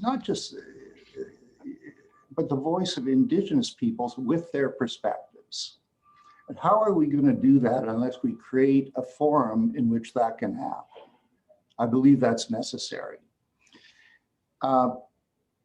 Just one little story. When I signed up for the Specific Claims Tribunal, I mean, there seemed to be an interest, even in the Harper government, in having me do that because I had a background. What kind of background? Entirely advocating for Indigenous interests. So when I got to Ottawa, I thought, well, how can we create an institution that is populated by Superior Court judges that's going to be accepted? And I thought, if we're going to be accepted, we have to be respected. And if we're going to be respected, we have to show respect. And how did we do that? Well, we took our process to the communities. And as I was counseled to do by my mentor, we listened. And sometimes you're listening to information that is of no particular assistance in coming to a decision in determining the outcome of a particular claim. The point is, you listen. And you're not just there, it's not just BS. You want to know what is said and you respect it. And it surprised me a little bit about how what we learned from the community found its way, actually, in a tangible way into the decisions. So you take a little chance, you create a different process that's designed to show respect, you get respect, you hear voices, and you get surprised by the outcomes. There's more value in it than even from my kind of anal, lawyerly perspective than I anticipated. So, I really believe that we need to craft a process that is respectful in order that a proper dialogue can take place. And I could be talking all day. I'm going to shut up now, but maybe there'll be an opportunity in the future. Thank you, Justice Slade, for that. And unfortunately, our time is shrinking rapidly, and we won't have time to address all the wonderful questions that are coming in for all of the panelists in this session. I know that Dr. Suzuki needs to leave right at 11, and that's when we will stop this session altogether. But we will find a way of addressing the questions that Jackie might talk about towards the end. And in the few minutes that are left, I want to see if Minister Bennett, you were addressed by Justice Slade and also by Miles. Do you have any comments that you want to make at this point? Yes, I mean, I just think that I'm optimistic. I think that there have been obstacles, but it's finally since Section 35 that hopefully people are figuring out that to spend all this time and money to lose in court is not a way forward. So that people have to sit down at the table and they have to be able to meaning from industry to provinces and territories to the federal government, that we have to be there and understand the harms that were done under the Indian Act, and how do we help support nation rebuilding and their stewardship of the land and the water and the air. So I think we've got a willing province in British Columbia, and I think that where we've ended up with that recognition and reconciliation of rights policy, we've been able to move things forward. We've got rid of the irritants of cede and surrender and extinguishment. It's no longer on loans. This is about coming together as partners in a tripartite way, because one of the problems is that the land, as was said, at the moment is the purview of provinces and territories.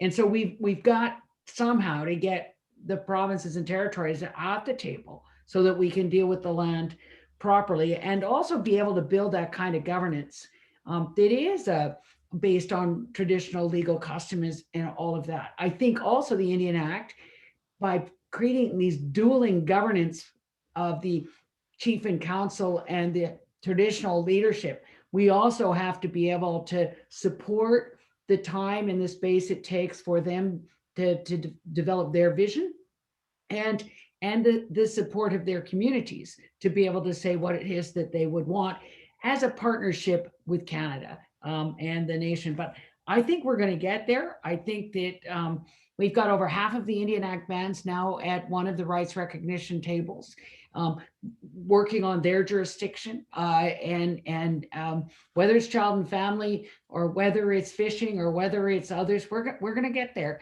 But it is going, at the moment, you know, the reaction of some of the provinces and territories on the UN declaration is disappointing. You know, the sky didn't fall in British Columbia. Let's just get on with that respect of a true partnership and the legal pluralism that we talked about, or the knowledge pluralism this is about.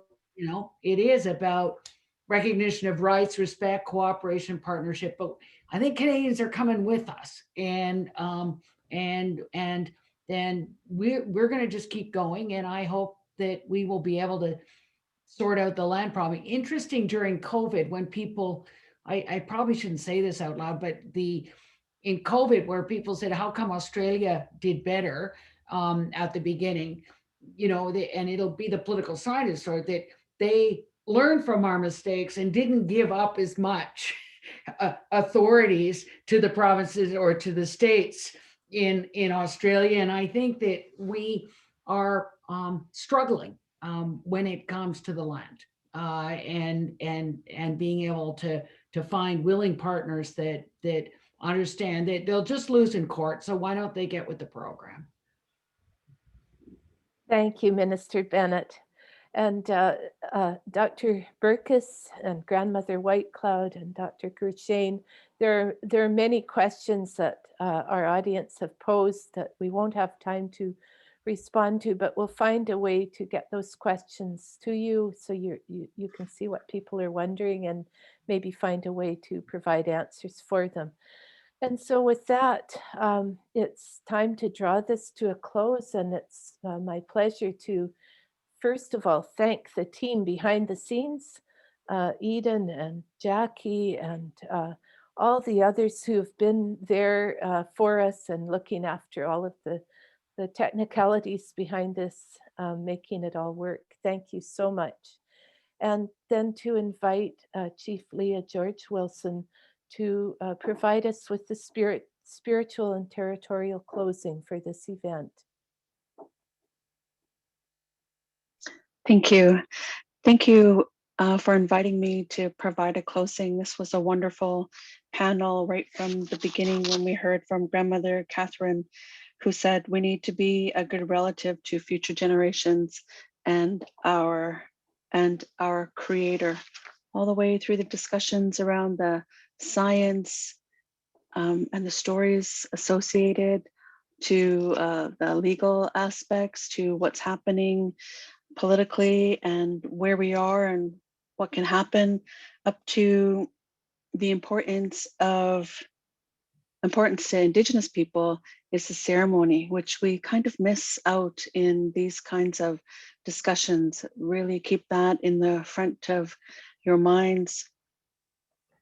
That ceremonial context is really what we need in our lives. And I think you can see that in the dominant society, as Elder Gershane says, and spoke to the colleges of land. I really liked David Suzuki's rant, and Miles, you had two questions.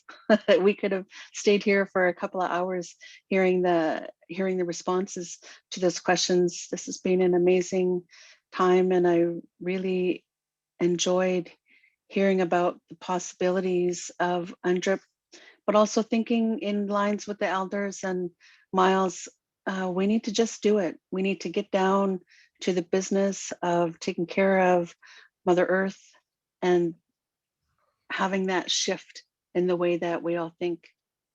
Wish you well in your day and take good care. Haitsepka, thanking all of you. Asupka, Haichka, yourself, Chief George Wilson, thank you for being with us and for the wonderful way that you have to open and close our session. And now just Jackie Miller might have a few little housekeeping remarks to just to finish off. And thank you all for listening to us and being part of this session. So many things to think about.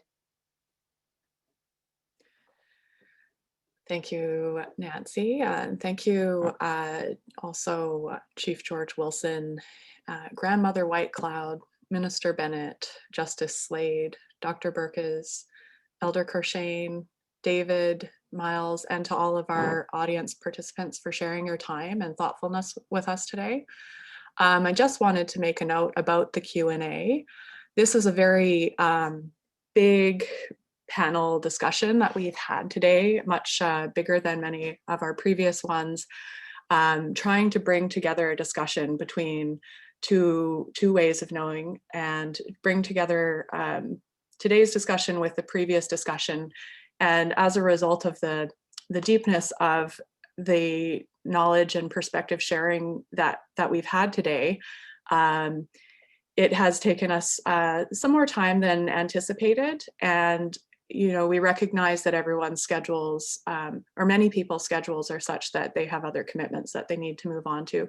So unfortunately, we haven't been able to get to the Q&A, but wanted to just recognize, as reconciling ways of knowing, how important your participation as the audience participants is to us, and that we fully intend to get to your questions in all our future sessions. And what we will do in this case is take down all of the questions that have been provided in the Q&A and do a couple of things with those. And that will include synthesizing the questions together. And on our website, what we do after every session is we put up a recording.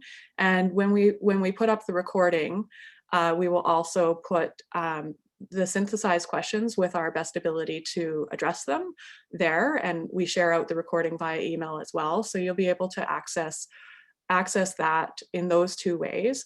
And in addition to that, we are planning our future programming for the rest of the year, and we'll work to try to address some of your questions through how we design the rest of our programming for the rest of the year, because I'm sure some of your questions have to do with how can we apply this, and a number of other things. So we will very seriously take your questions and work to address them, as well as hopefully trying to find ways to actually bring the questions forward and address them in our future sessions. So primarily just wanted to acknowledge how important it is that you've asked your questions today and that we will follow up on them in those ways.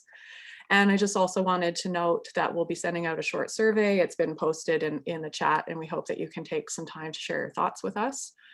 And we'll be following up soon about our upcoming program plans as we develop them, and we look forward to sharing that with you. And you can find out about that by signing up to our mailing list at waysofknowingforum.ca or on LinkedIn, Twitter, and Facebook.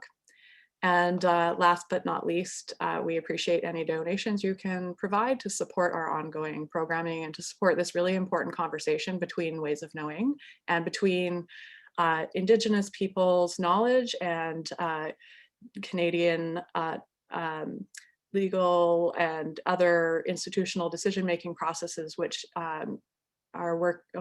which we're hoping to influence in changing how they work to come to a better place together. So on that note, thank you very much for joining us today, and we appreciate all of your time.